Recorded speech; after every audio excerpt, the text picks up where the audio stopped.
Selamat siang pemirsa. Fenomena platform belanja online telah mengubah paradigma pasar konvensional secara mendasar. Dengan kemudahan akses, beragam pilihan, dan kenyamanan berbelanja dari rumah, konsumen kini memiliki pengalaman belanja yang revolusioner. Pasar konvensional sementara itu menghadapi tantangan dalam bersaing dengan dinamika baru ini. Pasar konvensional tak jarang terlihat sepi pembeli, bahkan omset turun hingga lebih dari 50%. Dalam era digital yang berkembang pesat, fenomena platform belanja online telah mengubah landscape pasar konvensional secara signifikan. Penjualan melalui platform online bagaikan hujan di musim panas, yang meninggalkan jejak transformasi yang tak terbantahkan. Dalam laporan ini, kita akan menjelajahi dampak mendalam dari buminya belanja online terhadap bisnis konvensional, menggambarkan perubahan perilaku konsumen dan tantangan yang akan dihadapi oleh para pedagang tradisional di tengah persaingan yang semakin ketat. Bersama saya, Widya Utami di The West Coast Time. Pandemi COVID-19 telah mengubah perilaku belanja masyarakat di Indonesia secara signifikan. Banyak orang beralih untuk melakukan transaksi belanja melalui e-commerce atau platform belanja online sebagai respons terhadap pembatasan sosial dan fisik yang diberlakukan untuk mengurangi penyebaran virus.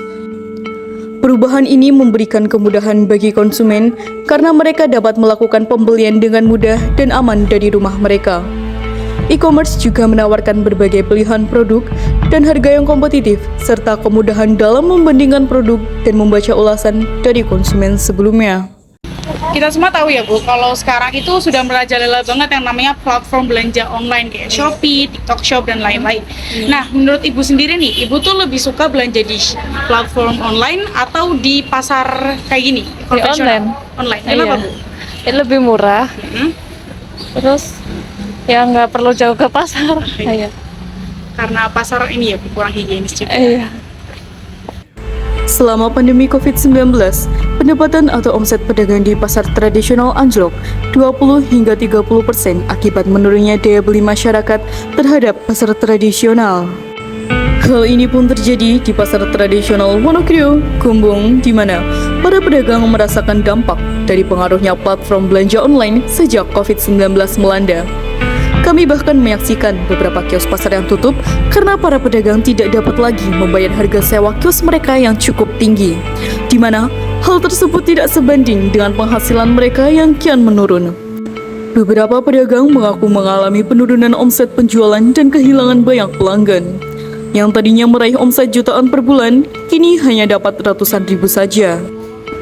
Oki, salah seorang pedagang pakaian pasar konvensional, beranggapan bahwa masalah utama dari fenomena ini bukanlah platform online, melainkan daya beli masyarakat yang kian menurun akibat COVID-19. Oki berasumsi pandemi COVID-19 sangat berpengaruh terhadap pertumbuhan ekonomi masyarakat, sehingga memengaruhi daya beli masyarakat. Sebenarnya kayak platform belanja online sebenarnya nggak terlalu berpengaruh signifikan ya. Kemarin kan karena kita kena COVID aja itu kan yang jadi daya beli masyarakat menurun. Terus juga kayak grosir-grosir besar itu juga pada tumbang tuh gara-gara COVID, sebenarnya bukan karena belanja online-nya tuh, bukan karena platform online juga bukan gitu kan. Karena kita tahu juga Mas melihat juga online pun juga sama, sepi juga gitu loh. Jadi memang masalah utamanya tuh bukan karena platformnya online itu, tapi karena daya beli masyarakat yang sudah menurun karena dampak COVID-19 kemarin gitu loh. Jadi kalau mau memulihkan ekonomi ya kita harus, pemerintah terutama harus menggenjot pertumbuhan ekonomi lagi seperti pasca sebelum COVID gitu loh. Dominasi beberapa platform online besar telah menciptakan ketidakadilan persaingan. Mereka memiliki kekuatan pasar yang dominan dan dapat mengendalikan harga serta kebijakan bisnis. Hal ini merugikan pelaku usaha kecil dan menengah yang tidak memiliki sumber daya yang sama. Dalam menghadapi fenomena ini, penting bagi pemerintah dan regulator untuk mengembangkan kebijaksanaan yang melindungi pelaku usaha kecil dan menengah. Perlindungan terhadap persaingan yang sehat dan adil harus menjadi prioritas. Pasar Wonokrio, Gombong, The West Coast Times melaporkan. Demikian The West Coast Times edisi hari ini. Saya Fauzan Bahir Magdum, pamit. Terima kasih dan sampai jumpa.